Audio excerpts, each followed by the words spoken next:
A'udzubillahi minasyaitonirrajim. Bismillahirrahmanirrahim. Assalamualaikum warahmatullahi wabarakatuh. Waalaikumsalam. Alhamdulillah, alhamdulillahirabbil alamin. Puji syukur kehadirat Allah Subhanahu wa taala.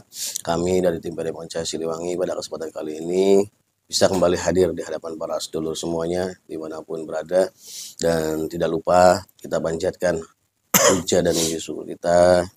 Kita sampaikan salam serta salawat kita pada junjungan kita semuanya, pada baginda alam Kanjeng Nabi besar Muhammad Sallallahu Alaihi Wasallam, pada para keluarganya, para sahabatnya, para tabiin-tabiinnya, dan tentunya kita semuanya sebagai umatnya hingga akhir zaman. Amin, amin. Amin Allah ya Rabbal Alamin. Alhamdulillah para sedulur semuanya, sudah beberapa hari ini, ya kalau tidak salah kurang lebih 5 hari kami dari tim Padepokan Siliwangi belum menghadirkan konten-konten yang viral ya. Dan karena kesibukan kami, kebetulan 5 hari ini kami sibuk menyelesaikan konten-konten request pengobatan, khususnya yang offline ya, artinya datang langsung ke Padepokan. Dari 5 hari ini kami cukup sibuk sehingga energi terkuras dan kami belum bisa untuk menghadirkan konten-konten yang sifatnya viral ataupun yang sedang hari ini hangat dibahas oleh media sosial. Dan alhamdulillah atas izin Allah Subhanahu wa taala pada kesempatan kali ini kami bisa hadir dan kami akan mengupas tentang satu fenomena yang saat ini sedang terjadi di negara kita, di negeri kita tercinta ini. Fenomena yang sangat sangat mengenaskan, sangat menyedihkan untuk kita semua sebagai warga negara Indonesia. Jadi beberapa hari ini atau mungkin 1 hari ya, kemarin atau tadi? Oh tadi ya, kejadian itu tadi. Jadi kita akan coba mengangkat kasus tentang carok berdarah. Oh udah berapa hari itu? Carok berdarah yang terjadi beberapa hari ini di wilayah Madura sana. Karena memang kita semua sudah paham bahwa carok itu adalah satu budaya yang sudah sangat kental dan mengakar di masyarakat Madura itu sendiri. Sedikit saya menggambarkan yang saya ketahui, yaitu pun dari media sosial tentang carok itu sendiri. Jadi asal muasal carok itu menurut beberapa berita ataupun makalah yang saya baca itu mulai terjadi atau mulai muncul itu abad ke-19. Dulu sebenarnya carok itu sendiri digunakan oleh salah satu pahlawan sebenarnya. Pahlawan pejuang kemerdekaan di wilayah Madura untuk melawan penjajah. Jadi tidak beda dengan sejarah nasional bahwa Indonesia itu melawan penjajah dengan bambu runcing. Nah di satu daerah ini, khususnya di Madura ini, dulu ada satu tokoh yang sangat terkenal sampai hari ini dengan nama Sakera. Jadi tokoh itu namanya Sakera. Waktu itu dia melawan ketidakadilan dari penjajahan yang ada di wilayah Madura itu dengan menggunakan celurit. Sampai akhirnya dia dikhianati, terjadi pengkhianatan di situ. Dia dikhianati sampai ditangkap oleh pihak penjajah atau Belanda dan ditawan. Nah setelah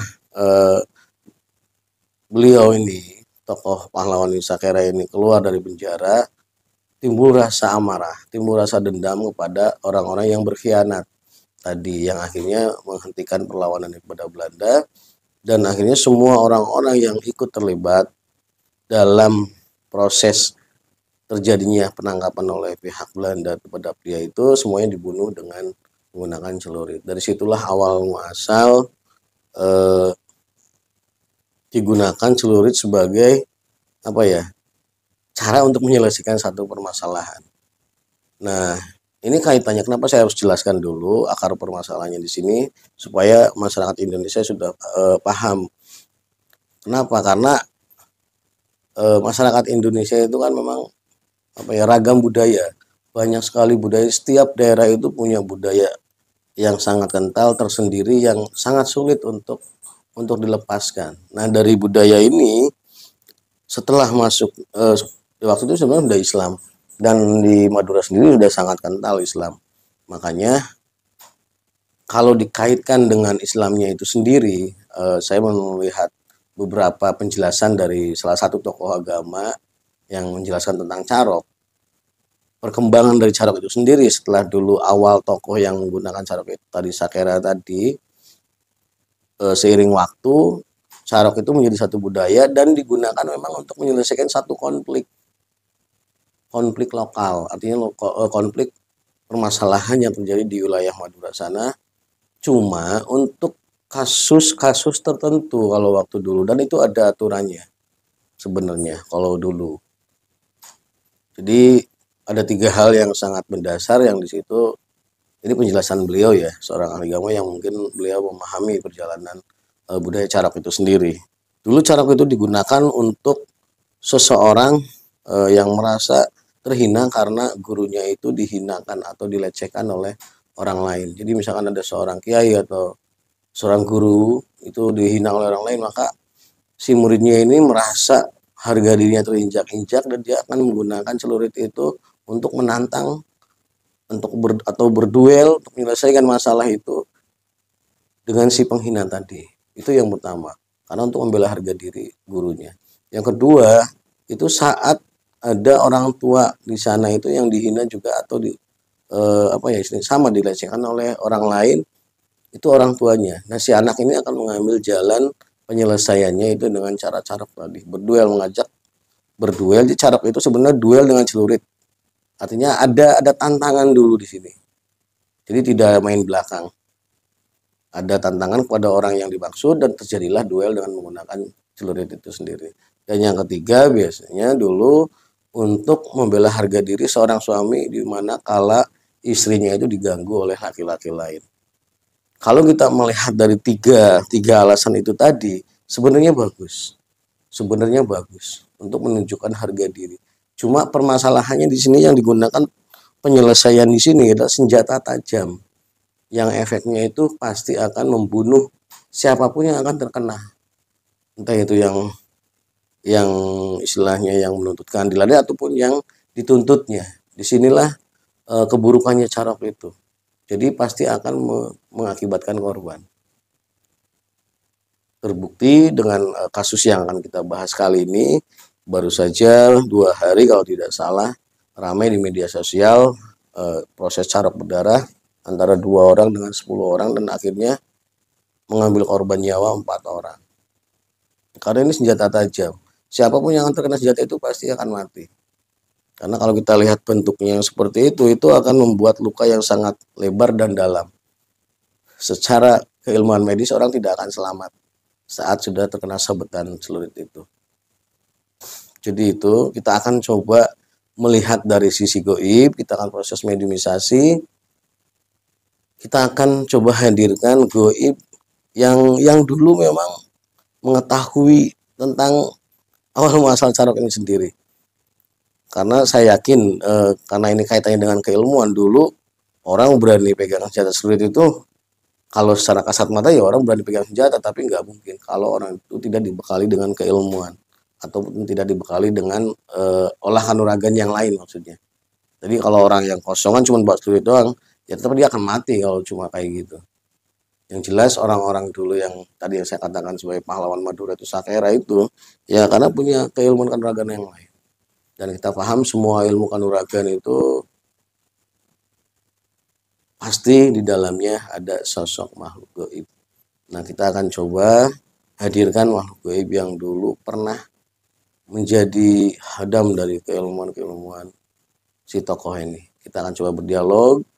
Sebenarnya apa misi dia itu sehingga itu bisa kok kebiasaan satu orang bisa jadi budaya satu wilayah gitu. Dan akhir-akhir ini fenomenanya sangat luar biasa. Dari kejadian carok berdarah itu merembet ke semua daerah, terjadi pembunuhan yang sangat sadis. Sebenarnya ada fenomena apa yang terjadi? Kita akan coba kuak secara goibnya dengan cara mediumisasi, sehingga kita bisa mengetahui lebih jelas, lebih detail apa sebenarnya yang terjadi. Dan sebelum kami melakukan proses mediumisasi, tidak lupa kami selalu mengucapkan banyak rasa terima kasih kepada dulu semua yang selama ini selalu setia kepada kami, mendoakan kami, dan selalu menonton tayangan-tayangan video kami. Dan saya sudah ditemani oleh Kang Iwan Herianto sebagai mediator dari tim Padepokan Cahaya Siliwangi, dan kita akan mulai proses mediumisasinya. Siap, Bang? Siap.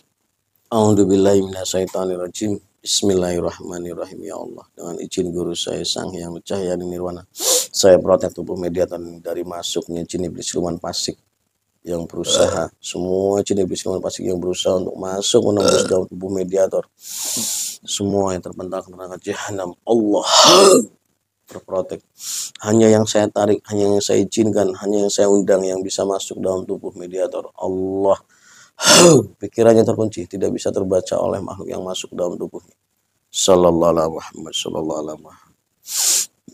A'udzubillahi minasyaitonirrajim. Bismillahirrahmanirrahim. Ya Allah, dengan izin guru saya Sang Hyang Cahaya Nirwana, saya tarik gaib yang paling kuat, yang dulu pernah menjadi khodam keilmuan dari tokoh Madura yang saya maksud,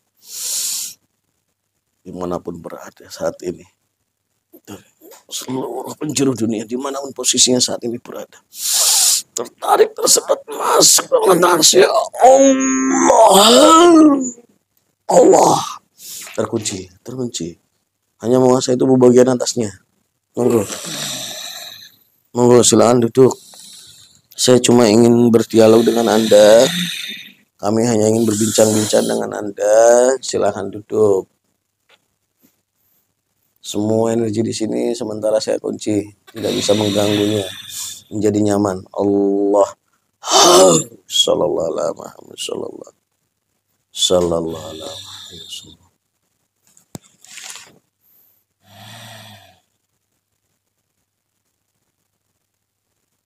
Anda bangsa apa ini? Bangsa jin. Bangsa jin. Wujudnya apa? Menyerupai manusia. Seperti manusia. Tadi saya banyak. Kamu tahu tadi yang saya obrolkan di awal, saya sudah tahu. Jadi Dari tadi kamu sudah hadir di sini. saya sudah hadir. Kamu berarti yang mengganggu tadi semua itu. Pantesan. Jadi pas dulu semua, sedikit saya jelaskan di sini. Behind the scan ya, artinya kejadian yang terjadi sebelum kami melakukan syuting ini, itu banyak sekali gangguan. Bahkan dalam prolog pun saya sampai 3 kali gagal. Saya ngeblank setelah diprotek, artinya energi-energi yang mengganggu, baru kami bisa tampil seperti ini. Jadi Anda yang tadi sudah hadir itu, karena sudah kami omongkan tadi, kami obrolkan dari sore gitu. Boleh saya duduk? Ya monggo, silakan. Silakan.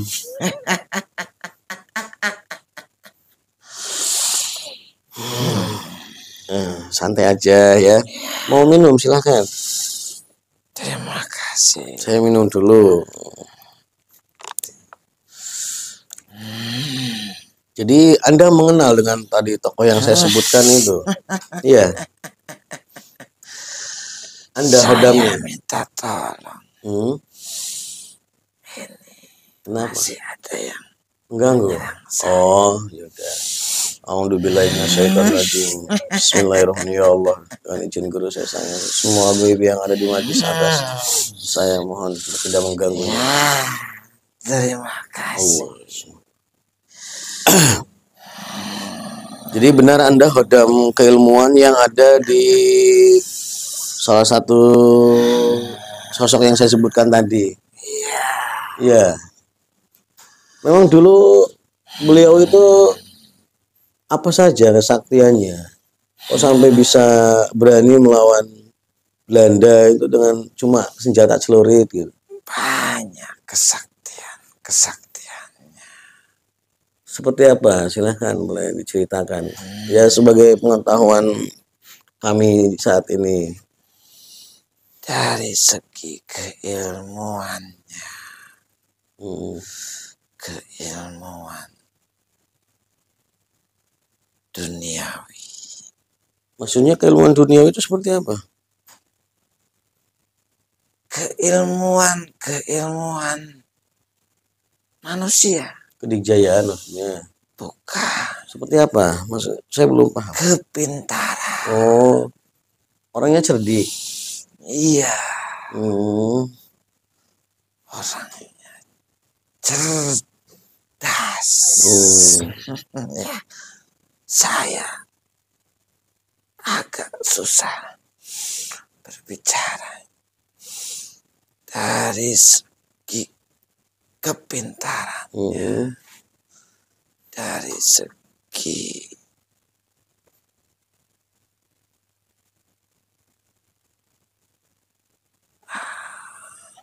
intelektual. ya, dan dari segi keilmuan dalamnya.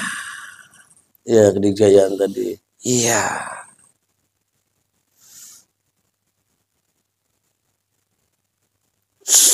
Itu sudah ada sejak kecil.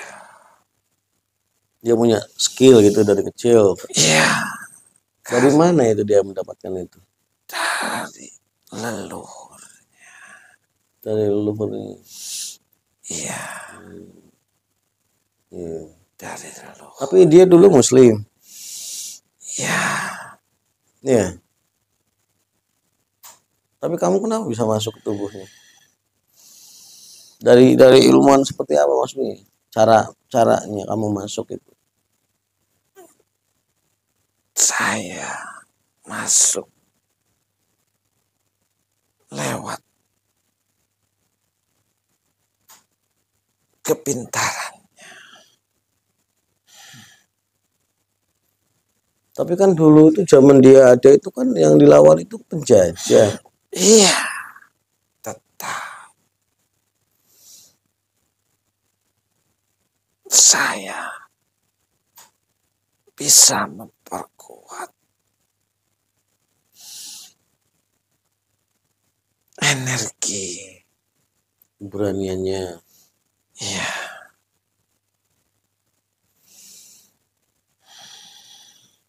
Tidak mungkin saya berbentuk seperti ini kalau bukan dari kesaktian. Awalnya memang bentuknya seperti apa? Atau memang sudah seperti ini untuk kamu? Bukan. Dulu saya raksasa. Bisa berubah? Iya. Saya dikasih keilmuan. Oleh siapa? Raja saya. Kamu langsung punya koneksi dengan raja kamu? Dari tugas-tugas yang sudah saya selesaikan. Lalu sebenarnya kamu masuk ke tubuh salah satu tadi yang di tokoh pemberani dari Madura sana sebagai ikon lah untuk perlawanan terhadap penjajah wilayah Madura. Iya. Harusnya kan kalau kamu memang dapat misi dari iblis, harusnya malah dihilangkan seperti itu. Tidak. Kenapa malah ditimbulkan? Tujuan misi kamu sebenarnya gimana? Saya tidak boleh berbicara banyak. Ya sekarang harus wajib. Karena kamu saya undang di sini. Saya ditegur. Oleh siapa? Raja. Iblis. Iya. Untuk sementara koneksinya saya putuskan dulu. Allah tidak terpantau. Sallallahu alaihi wasallam. Silakan kamu sekarang free dulu. Saya dikawal pasukan.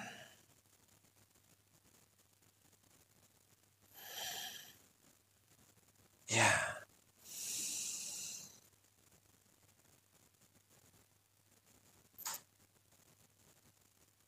Karena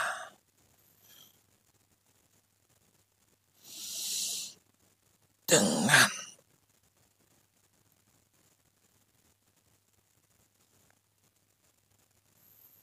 masuk kepada tokoh-tokoh itu, saya akan lebih mudah untuk mendapatkan energi. Caranya seperti apa yang kamu maksud mudah itu?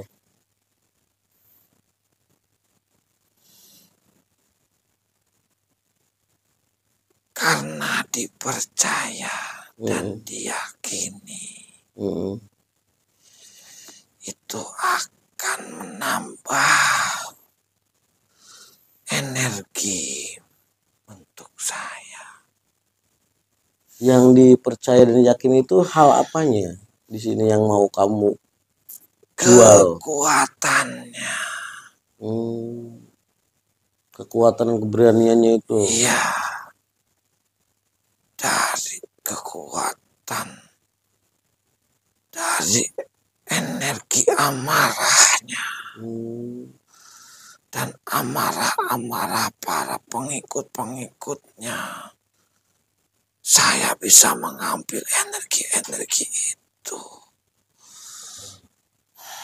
Apalagi sekarang udah ya dikatakan diakui oleh mereka sebagai budaya mereka. Ya, Berarti semua energi dari seluruh warga Madura itu yang istilahnya yang mengagungkan tradisi itu semuanya masuk ke kamu. ya. Kenapa saya punya tugas dan diberikan sebegitu besar kesaktian saya. Saya mampu menyesuaikan energi. Maksudnya menyesuaikan energinya seperti apa? Ketika saya masuk di sini pun, Tidak terdeteksi. ya, Seolah-olah kamu orang sini gitu ya. ya, Penghuni sini. ya. Iya, Pak. Ternyata strategi siar iblis luar biasa ya. Bahkan dengan akhirnya justru malah di sana diperkuat tentang agama Islam. Tapi tidak menghilangkan caroknya gitu. Ya, Harusnya kalau memang pemahaman Islamannya rapi, harusnya kan carok, tradisi carok itu harusnya bisa dihilangkan. iya. Karena itu nyawa itu yang korban. Setiap tetesan darah itu bisa memberikan energi kepada jutaan pengikut-pengikut saya. Satu tetes darah. Gitu. Satu tetes darah. Sementara Berapa tetes yang mereka keluarkan? sementara di sana udah hampir 100 tahun tradisi itu. Udah berapa ribu nyawa. Luar biasa strategi dakwah. Saya juga kagum dengan saudara. Maksudnya Bisa memanggil saya. ya nggak tahu. Saya juga dapat dorongan dari kolbu saya sendiri. Karena untuk memanggil saya itu butuh kekuatan yang lebih besar daripada saya. Kalau memang kamu itu istilahnya makhluk spesial dari iblis, mendapat misi yang khusus, masa wujud kamu masih jin? Jangan-jangan kamu bohong lah. Saya bertanduk. Kenapa kamu tadi ngomong jin? Karena awal mula saya itu dari makhluk jin. Berarti kamu udah semi iblis sekarang. Ya, Dan naik pangkat kamu. saya itu lembut. Jadi tidak bertolak belakang dengan karakter yang mau kamu munculkan di orang Madura itu sendiri ya. Tidak. Luar biasa. Karakter, keberanian, nekatnya, garangnya. Bahkan Saya itu tidak memunculkan nafsunya dulu. hmm,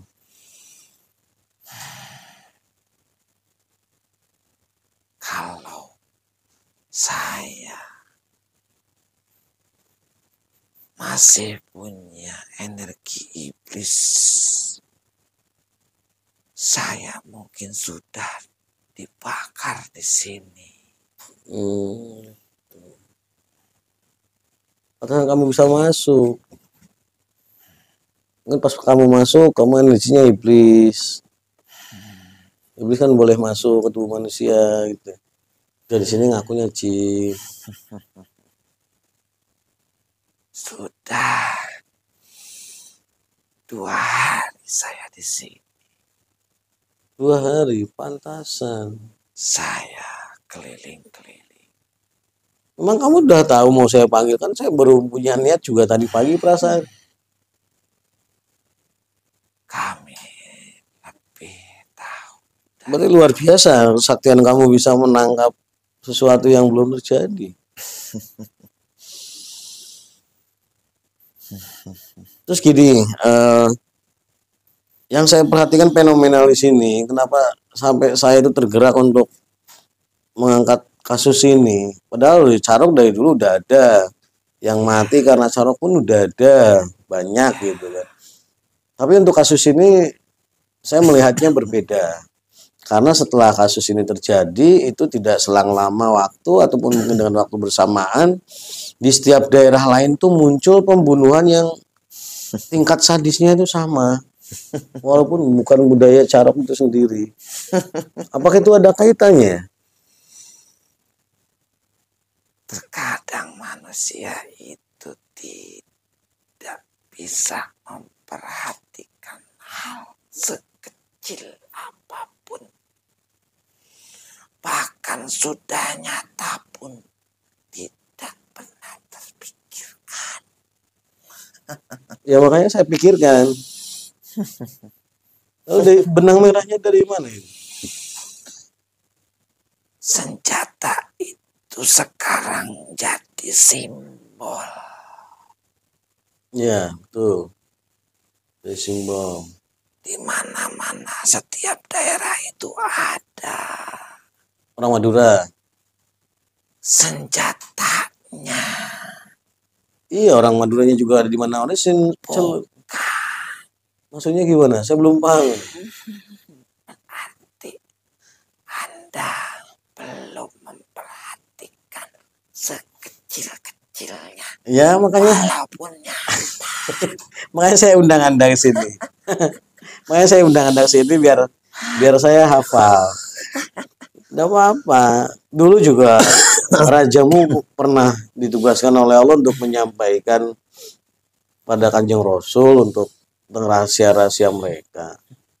Ya mungkin ini semua terjadi kan karena izin Allah, walaupun saya tidak mendapatkan izin secara langsung. sekarang senjata itu mulai dari ukuran kecil sampai ukurannya panjang besar itu ada. Celuritnya itu. Iya. Ya. Bahkan jadi jangan lah. Itu di mana? Ya. Anak remaja sekarang bawa senjatanya panjang-panjang. Iya, betul. Sekarang mereka sudah punya kekebalan. Tidak punya rasa takut. Ditonton sama orang. Iya, betul. Ditiru sama orang. Iya.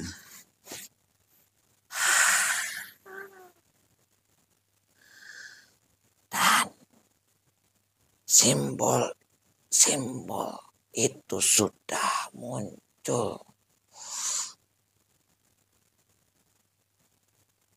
15 tahun yang lalu.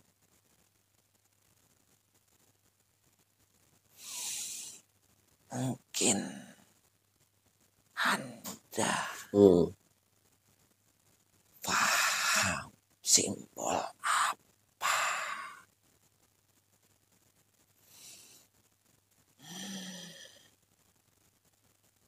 Belum paham saya Dan celuritnya. nanti itu yang akan, simbol-simbol itulah yang akan membuat huru-hara, perpecahan, saling membunuh, saling melempar kejahatan, lempar kebohongan. Ya, kalau gini, mohon maaf saya potong sedikit. Kalau yang saya tahu kan dari simbol senjata yang kamu maksud itu celurit itu kan cuma ada di, kalau ini bicara simbol ya, ini kan masuk ke salah satu lambang partai yang pernah menjadi partai terlarang di negara ini. Apa ada kaitannya ke situ? Atau maksud kamu kemana arah?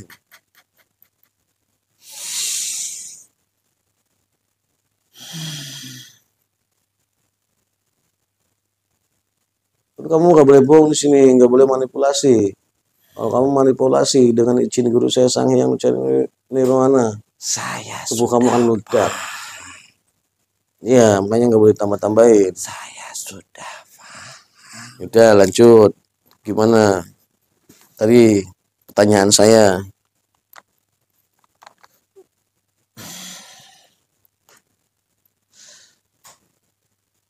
Simbol-simbol itu sudah beranak pinak dari generasi ke generasi. Tetapi rasa dendamnya itu tidak pernah hilang.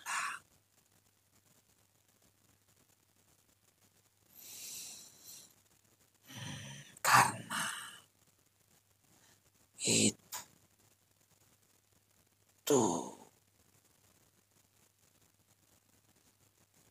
bibit-bibitnya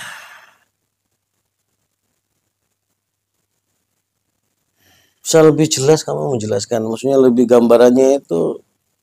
Tadi ada kaitannya dengan pertanyaan saya yang tadi. ada. Dendam itu maksudnya dendam sejarah. Yang tadi saya maksud dulu pernah menjadi partai terlarang dan mereka dibantai kan? Apakah ada kaitannya? Betul. Ada dendam sejarah yang dari dahulu kala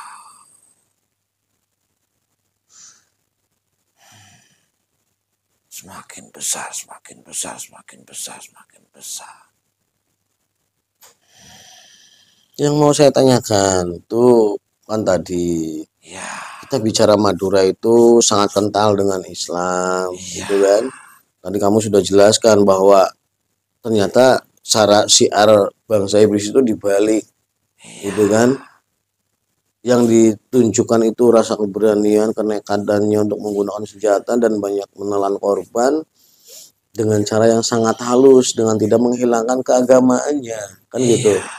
Sementara tadi kamu bilang kan itu kaitannya dengan simbol-simbol yang notabene tadi mengarah kepada satu partai yang memang itu non-Islam dan jelas-jelas ateis, komunis lah. Saya katakan di sini komunis. Itu kan bertolak belakang dengan kondisi yang terjadi di Madura. Lalu benang merahnya itu di mana? Saya belum menangkap benang merahnya. jadi itu adalah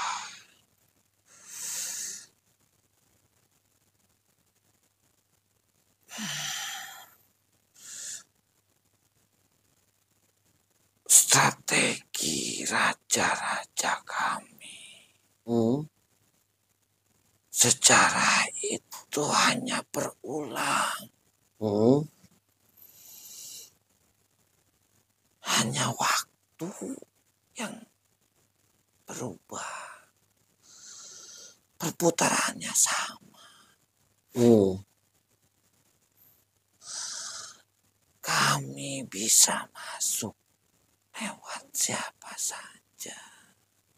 Karena tujuan kami itu bukan agama, bukan apa-apa. Tapi kami hanya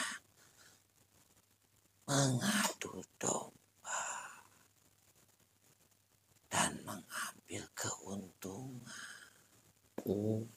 untuk menyesatkan mereka. Walaupun mereka punya keilmuan tentang agama, tetapi raja kami lebih pintar. Tuh. Jadi bagi kalian sendiri itu nggak Tidak ada kepentingan orang itu mau beragama Islam, tulen ataupun non Islam. Tidak. Yang mau kalian munculkan itu justru rasa kebenciannya. Iya.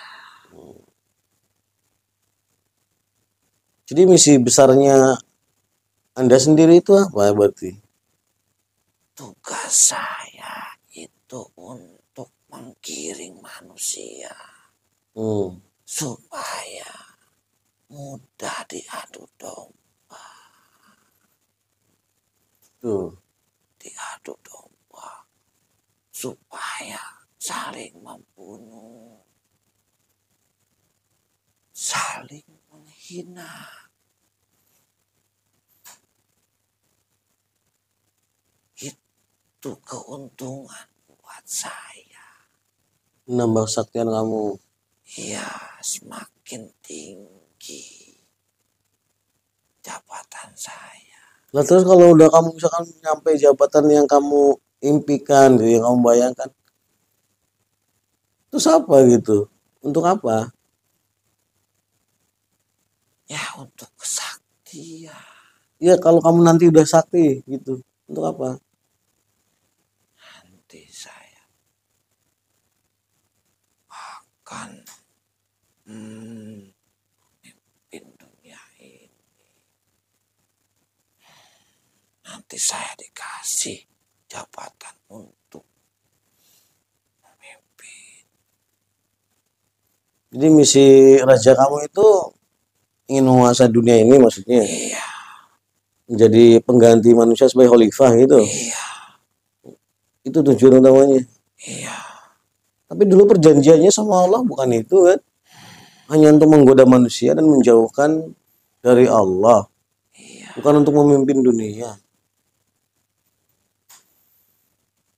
Kalau manusia itu sudah tergoda, sudah bukan manusia lagi wujudnya, itu sama saja. Oh gitu. Iya. Wujud manusia itu seperti apa? Anda juga sudah tahu. Sejatinya manusia itu seperti apa? Anda juga sudah tahu. Walaupun wujudnya manusia, kalau di dalamnya bangsa kami, itu bukan manusia. Dan akan menguasai dunia ini.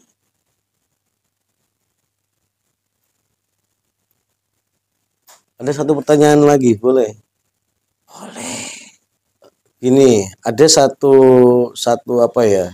Bisa dikatakan falsafah, bisa dikatakan sebagai mitosnya orang Madura. Saya juga tidak terlalu paham, cuma bagi orang Madura itu semua orang Madura paham. Jadi ada satu kesepakatan apa ya, sesuatu yang sudah disepakati oleh mereka bahwa yang dikatakan orang kaya, orang Madura itu kan ada di mana-mana itu tujuannya untuk usaha dan rata-rata memang berhasil kan. Jadi ada satu prinsip tentang kekayaan khusus untuk orang Madura, katanya orang Madura itu bisa dikatakan kaya kalau di depan rumahnya itu sudah dibangun musola. Kalau walaupun sebanyaknya harta orang Madura itu banyaknya apapun, kalau belum bangun musola di depan rumahnya tetap dikatakan miskin. falsafahnya seperti itu. Itu muncul dari mana itu? Apakah itu dari bisikan kalian juga? Dari strategi tadi?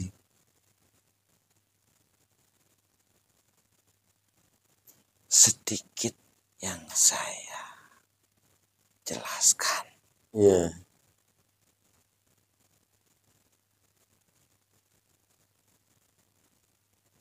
Nafsu itu,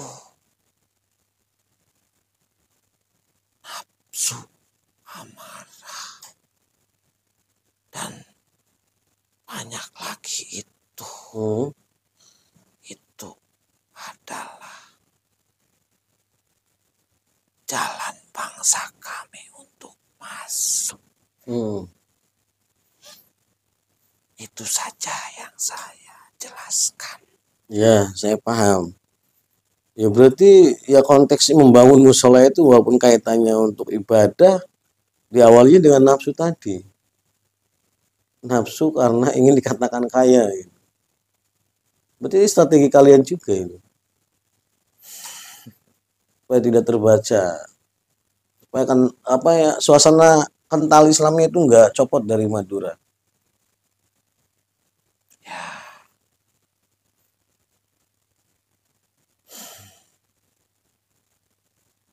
Betul, itu salah satu strategi kalian juga. Berarti itu dari bisikan kalian dong kalau seperti itu. Prinsip seperti itu. Akhirnya jadi prinsip semua orang Madura seperti itu. Iya.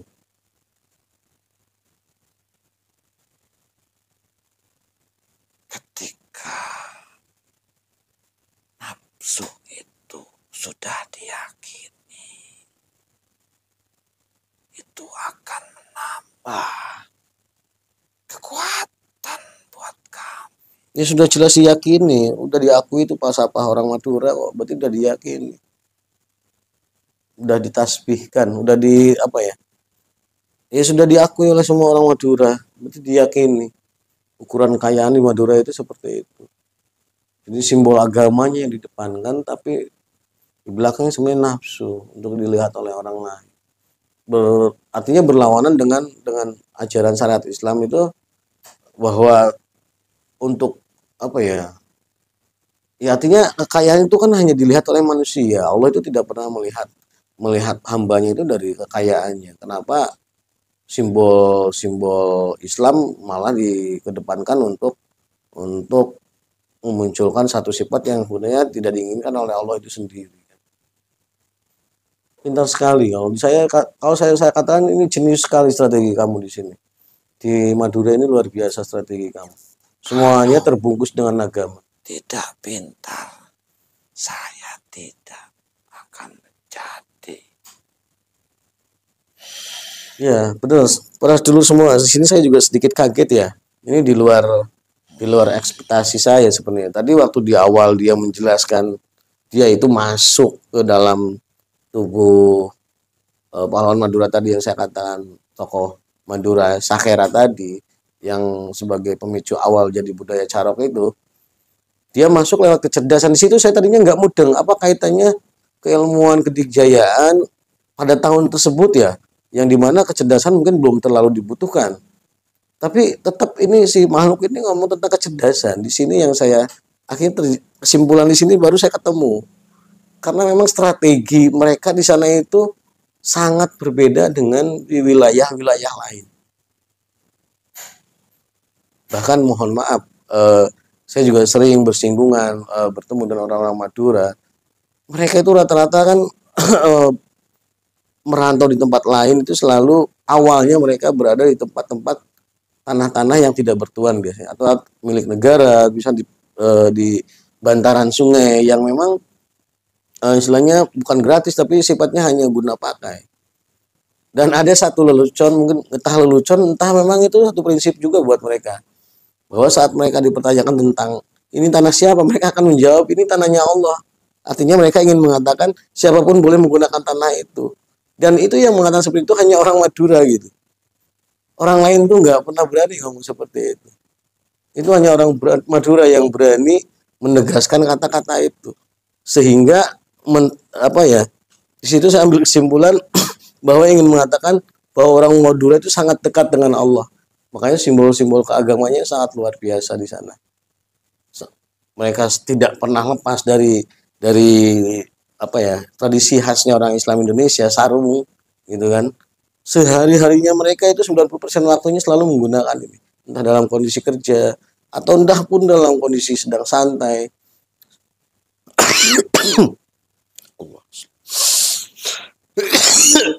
Semua serangan-serangan. Apa bilang saya? Tidak. Nggak boleh saya ngomong kayak gini. Ya. Hah? Ya. Kenapa?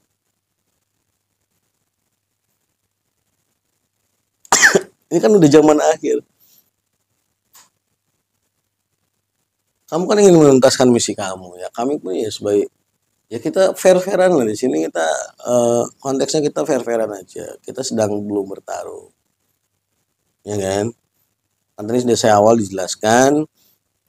Ini seperti konteks dulu Kanjeng Rasul didatangi oleh iblis untuk menyampaikan sesuatu. Di situ Rasulullah pun tidak benci terhadap iblis. Sama seperti saya, karena konteksnya Rasulullah ingin harus mendapatkan informasi dari iblis itu sendiri. Karena sudah ada izin dari Allah. Dan apa yang saya sampaikan tadi itu ya sedikit kesimpulan dari apa yang kamu sampaikan tadi. Dan saya baru paham semuanya setelah titik ini. Kita memang luar biasa.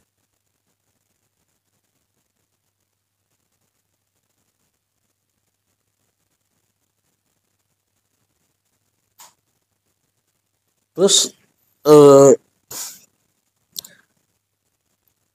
apa kepentingan kamu sendiri saat ini? Maksudnya kamu kan dulu masuk ke dalam toko itu. Sekarang posisi kamu sendiri di mana? Saya sekarang ada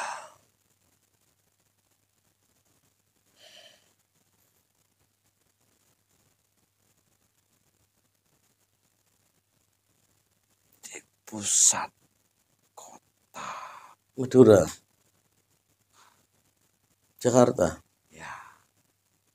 Tugas kamu udah pindah.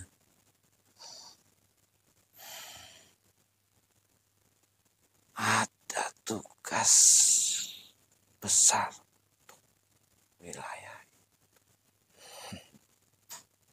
Boleh saya tahu? Ya kisi-kisi aja. Tidak boleh. Kisi-kisi. Tidak boleh. Kisi-kisi. Ini rahasia. 10%.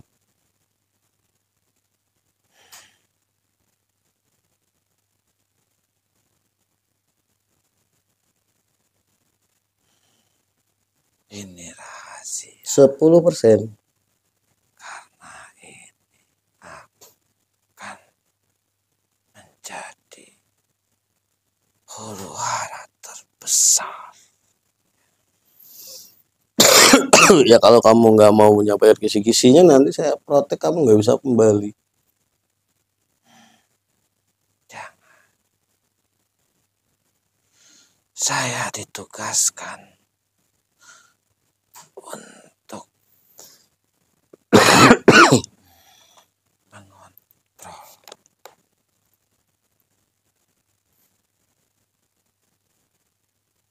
nanti ketika ada pesta. Pesta apa? Pesta pergantian. Ada kaitannya dengan itu? Iya. Pergantian pemimpin. Iya. Sedikit bocoran. Terlalu banyak. Sedikit lagi. Saya perlu sedikit lagi. Kalau boleh tahu. Ya di dunia kami itu penting. Ya, kalau untuk pribadi saya sendiri nggak penting. Tapi di dunia manusia, khususnya masyarakat Indonesia ya sangat penting. Kalau dari versi kamu sendiri, yang paling mudah untuk bisa kamu setir nantinya. Dari 3 tokoh ini yang mana? Semuanya. Jadi nggak ada masalah untuk kamu. Tidak ada Siapapun yang menang yang kalah. siapapun yang menang dan yang kalah semuanya. Tidak menghalangi strategi kamu. Tidak, karena kami sudah menancapkan semua. Sudah ada pasukan-pasukan hebat kami di sana. Terus sekarang saya mau tanya, kamu kaitan kemarin kejadian yang saya ceritakan di awal tentang carok berdarah yang baru terjadi. Berarti kamu tahu persis itu. Kalau persis saya tidak tahu. Maksudnya masuk ke agenda kamu enggak itu? Itu urusannya urusan kecil, bukan urusan saya. Itu urusan pasukan-pasukan saya. Ya kan berarti ada laporan kepada kamu. Itu biar di bawah saya. Buat apa saya nerima laporan seperti itu? Tidak ada gunanya. Tapi kan ternyata itu jadi pemicu yang luar biasa untuk kejadian-kejadian yang tadi saya bacakan itu. Itu sudah biasa bagi kami. Itu kecil buat kami. Biarkan saja itu sampai di bawah. Saya tidak memikirkan hal yang kecil. Karena yang besar ini yang akan memberikan keuntungan buat saya. Terus strategi kalian sendiri tadi yang disampaikan bahwa momen menuju pergantian ini kalian juga punya rencana. Apakah ada korban jiwa atau korban berdarah? Yang Itu besar. sudah pasti. Yang besar. Ya, sudah pasti. Sudah pasti. Korban berdarah. Ya.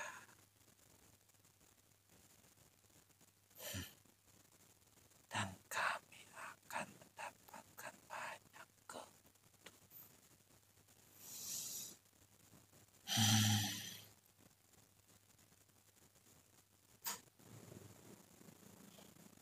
Nah, sekarang kaitannya dengan diri kamu sendiri. Kamu sebenarnya tahu nggak sih siapa raja kamu yang sebenarnya?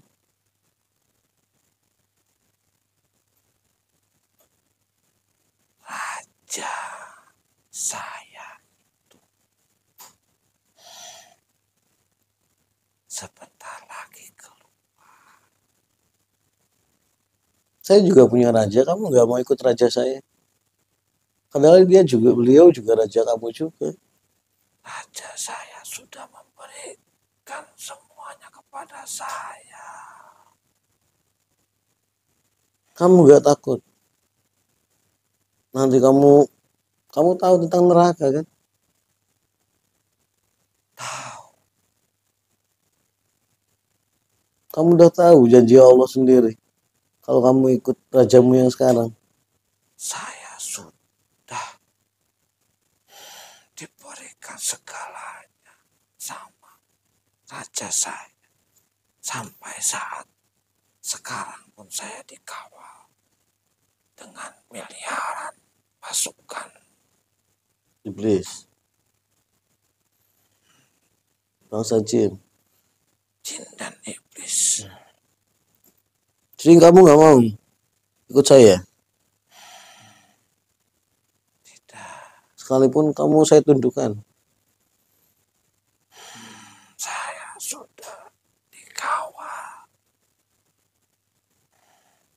Nanti mereka akan mencari saya. Berarti kamu termasuk tokoh penting dong.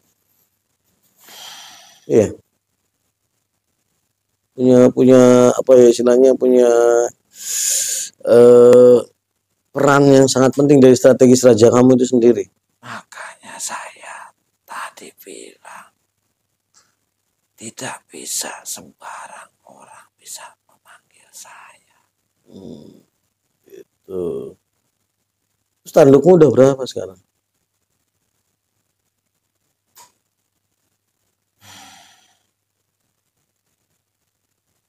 Tanduk saya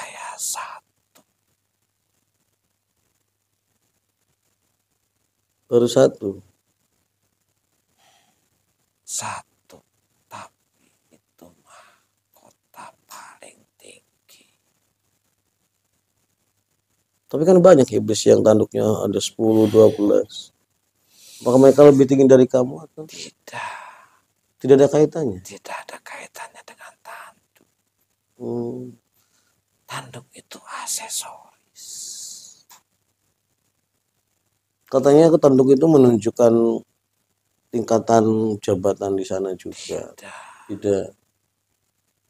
Raja kami pun tidak banyak tanduknya. 2, 1. 1. Satu. Kalau banyak nanti berat. Ya enggak juga, masa berat. Jadi kamu enggak ingin ikut saya, enggak ingin, atau ikut apa ya, guru saya? Nanti saya dicari sama pasukan saya. Ya, nanti saya sembunyikan. Pasukan saya itu sudah dapat perintah dari sana.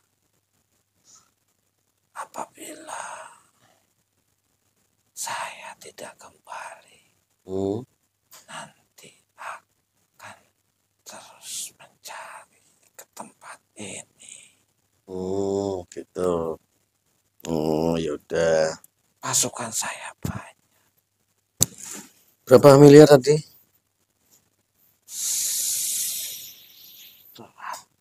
170 miliar. Oh, mana. Itu semuanya kamu tugaskan di Jakarta itu? Itu untuk mengawal saya saja. Cuma ngawal kamu? Iya.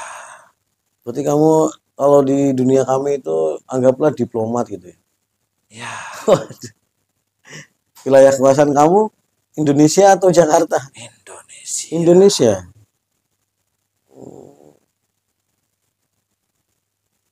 Berarti Indonesia ini jadi target utama untuk raja kamu? Iya. Ada target yang sangat khusus? Ada. Karena Indonesia itu pusat kekuatan dunia ini.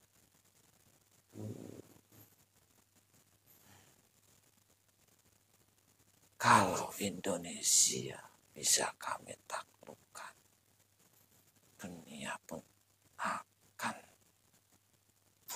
jadi milik kami. Gitu.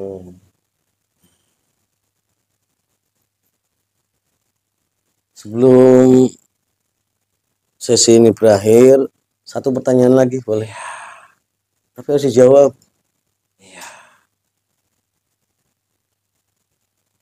Setelah kepemimpinan ini, proses peralihan kepemimpinan yang terjadi, siapapun yang menang, strategi apa yang paling nyata yang kamu siapkan, yang paling nyata yang bisa saya lihat dengan mata kepala untuk mewujudkan tujuan raja kamu itu sendiri? Artinya apa yang akan terjadi dengan Indonesia setelah presidennya berganti?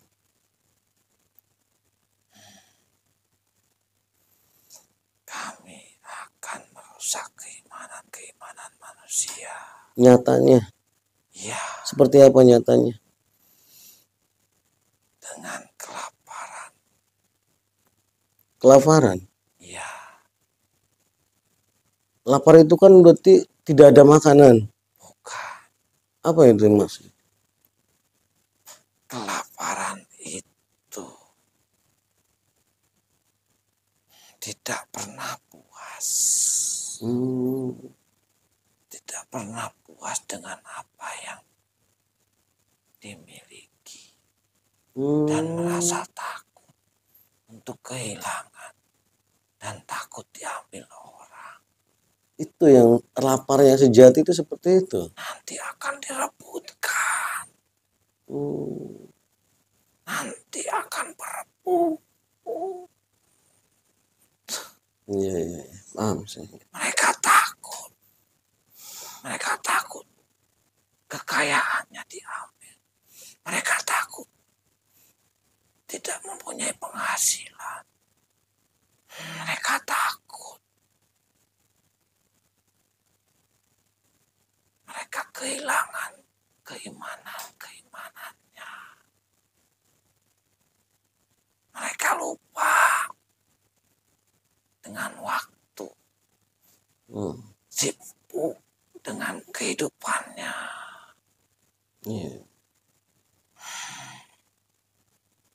Luar biasa strategi kamu.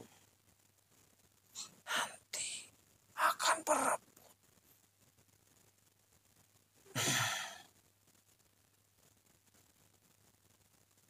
Saling menyalahkan.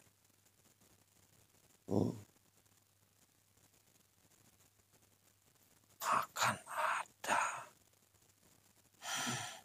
pertumpahan darah. Saling berebut. Kelaparan itu bukan kelaparan tidak ada makanan. Iya.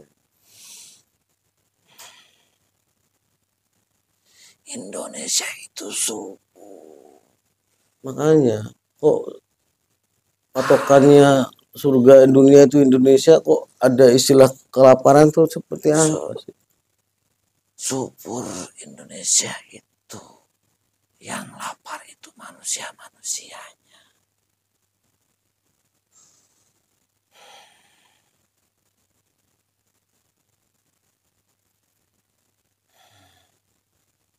Nggak apa-apa, teruskan aja. Akan ada peperangan antar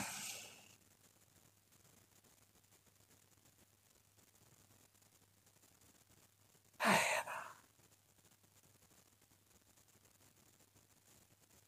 berebut kekuasaan. Iya. Karena pusatnya ada di ibu kota.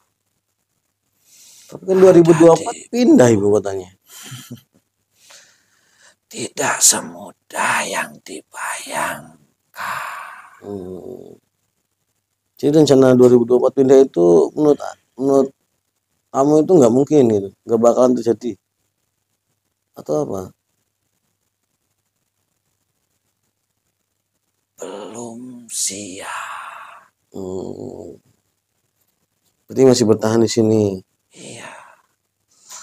Sebelum pindah saja sudah ada kekacauan. Bagaimana mau pindah? Gitu. Waduh.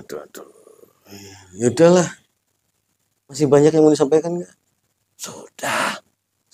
Saya pun dari tadi tidak boleh. Pantesan kepala saya juga udah pening ini. Iya. Saya sudah ditegur dari tadi. Ya udah. Terima kasih. Ya. Saya mohon keluarkan. Karena saya masih punya tugas. Sekarang? Iya. Nggak minum dulu? Tidak, terima kasih. Nggak keluar sendiri aja? Pasukan saya akan mencari. Nggak keluar sendiri aja? Saya itu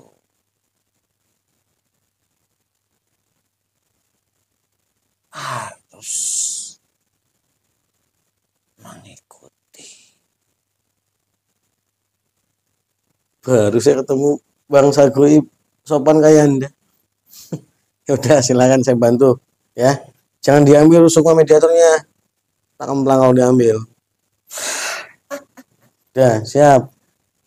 Kalau ambil saya tarik lagi kamu. Kenapa takut? Ya enggak takut. Kasihan. Nanti nggak bisa dipakai lagi. Udah, silakan. Beneran nggak mau ikut saya? Tidak. Oh, ya udah. Bismillahirrahmanirrahim. Ya Allah, dengan izin guru saya Sang Hyang Nurcahyan Nirwana. Gue biar tubuh medan.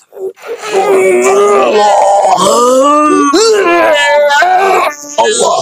Allah setuju semua semua. Allah. Semua. Allah. Allah. Energinya pulih kembali. Allah. Semua energi negatif semuanya menguap. Allah. Sallallahu alaihi wasallam.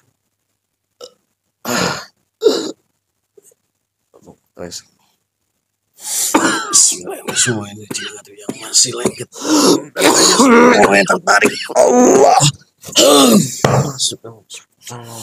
Allah sallallahu. Alhamdulillah para sedulur semuanya, sangat luar biasa ya. Tadinya kami di sini ingin mengangkat cerita yang viral fenomenal tentang caruk berdarah. Ternyata kami sendiri mengalami hal-hal yang sangat fenomenal di sini. Sedikit yang tadi sudah saya sampaikan juga di akhir.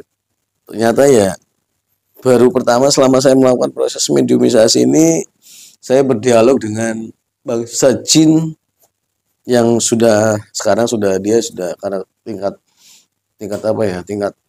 jasanya terhadap rajanya iblis itu sangat luar biasa sampai bisa menjadikan satu falsafah di satu wilayah tadi Madura, sehingga energinya masuk semua. Dia sampai sudah menjadi salah satu wakilnya dari rajanya sendiri. Tapi bukan kesaktian di sini yang istilahnya yang ditonjolkannya, tapi kecerdasannya yang sangat luar biasa. Dari strategi untuk menghancurkan keimanan manusia di situ sangat luar biasa halusnya. Saya sendiri baru sadar dan bisa mendeteksinya setelah beberapa tahap berdialog, baru saya paham. Ternyata sangat luar biasa. Nanti para sedulur semua silahkan untuk mengulang tayangannya supaya paham yang dimaksud. Tonton sampai akhir. Artinya jangan setengah-setengah menontonnya sampai selesai. Ini baru bisa memahaminya. Ini strategi dari iblis laknatullah yang sangat luar biasa halusnya, sangat halus. Bahkan ada satu yang saya tangkap di sini yang memang dari dulu itu menjadi satu pertanyaan besar dalam kolbu saya sendiri. Saya hidup di Indonesia, di negara yang makmur, bahkan disimbolkan menjadi sebagai surganya dunia. Artinya gambaran kesuburan Indonesia itu sangat luar biasa, seperti digambarkan seperti surga. Mau nanam apapun jadi. Tapi kalau kita melihat salah satu konteks ciri-ciri zaman akhir itu di mana ada proses terjadinya tingkat kelaparan yang ekstrim, itu sangat impossible kalau untuk Indonesia. Untuk wilayah lain mungkin sudah terjadi, tapi untuk Indonesia itu saya sendiri nggak bisa menggambarkan. Ternyata strateginya ataupun ternyata penjabarannya kelaparan yang dimaksud itu bukan seperti itu, tapi justru memang ya ciri khasnya mereka, nafsu itu. Semakin tinggi nafsu mereka terhadap yang sifatnya duniawi, itulah wujud nyata dari kelaparan yang dimaksud. Akan banyak orang yang semakin takut untuk kehilangan harta bendanya. Dan akan mempertahankan harta benda yang sudah mereka miliki dengan cara apapun, dengan sekuat cara apapun. Dengan mengesampingkan nilai-nilai keagamaan tadi. Yang ya seperti yang dicontohkan tadi, di satu tradisi wilayah tadi. Hanya untuk menjaga harga diri,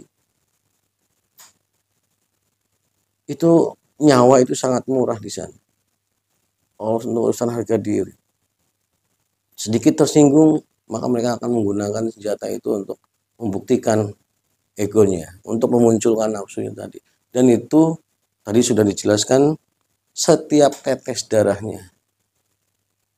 Padahal dalam nyatanya itu udah bukan tetesan lagi mungkin kalau dikumpulkan. Sudah berapa liter darah yang tertumpahkan karena tradisi itu sendiri, karena keyakinan itu sendiri yang memang sengaja ditanamkan oleh tadi di tokoh yang tadi kita bahas, dari makhluk yang berada dalam tokoh tersebut.